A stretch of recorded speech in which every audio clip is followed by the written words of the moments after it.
گەندەڵی لە عێراق بە جۆرێکە هەر کەس و دەستگایەک بێتە ئەم وڵاتە ئەستەمە تێوەنەگلێت. یەکێک لەو دروشمانەی ڕێکخراوی نەتەوەی گرتوەکان لەسەری دامەزراوە ڕووبەڕووبوونەوەی گەندەڵیە. بەڵام کارمەندانی ئەم ڕێکخراوەش لە عێراق لە وەرگرتنی بەرتیلەوە کلاون. ڕۆژنامەی گاردیانی بەریتانی لە بەدواداچوونێکدا ئاشکرای کردووە کە ستاف و کارمەندانی نەتەوەی گرتوەکان لە عێراق داوای بەرتیل دەکەن.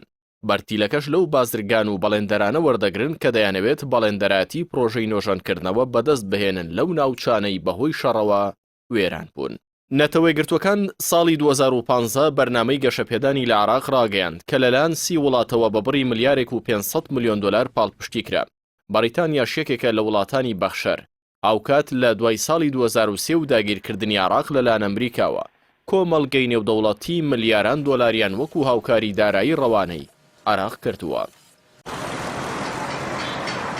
دوای 20 ساڵ هێشتا وڵاتەکە بەدەست لاوازی خزمەتگوزاری و ژێرخانی ئابووریەوە دەناڵێنێت. ئەمەش سەرەڕایەوەی کە چوارەم گەورەترین وڵاتە لە ڕووی بەرهەمهێنانی نەوتەوە. بە جۆرێک تەنها لە ساڵی ڕابردوودا بە بڕی 115 ملیار دلار داهاتی نەوتی هەبووە. گەندەڵی و بەرتیل بوونەتە خوێنی پێویست بۆ ژیانی سیاسەت لە عێراق. سیاسیەکان پێی بوونەتە سەرمایەدار، بەڵام بۆ خەڵکەکەی بوونەتە مۆتەکە و سەرگەردانی لە زۆرێک لە کایەکانی ڕۆژانەیاندا.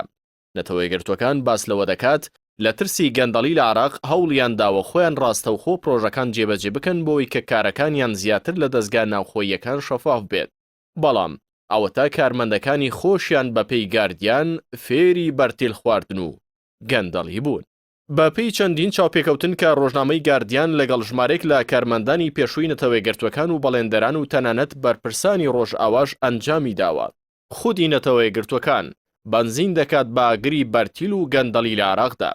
گاردیان لە ئازاری 3 بەڵێندەر و کارمەندەوە ئاشکرای کردووە کە ستافی نەتەوەی گرتوەکان لە عێراق داوای ڕێژەی لە 15 بەهای بەڵێننامە و گرێبەستەکانیان لە بەڵێندەران کردووە. لە بەرامبەریشدا ستافی نەتەوەی گرتوەکان دڵنیایی ئەویان بە بەڵێندەر و بازرگانان داوەکە پرۆژەکان پێدەدرێت بۆ ئەوەی کاری تێدا بکەن. بەڵێندەرێکە باس لەوە دەکات UN داوای بەرتیلی لێکردوون. بە گاردیانی وتووە لە عێراق هیچ کەس ناتوانێت بەڵێننامە و پرۆژە وەربگرێت ئەگەر بەرتیل نەدات. هیچ شتێک لەم وڵاتەدا بەبێ بەرتیل بەدەست نایەت، نە لە حکوومەت و نە لە نەتەوەیەک گرتوەکانیش.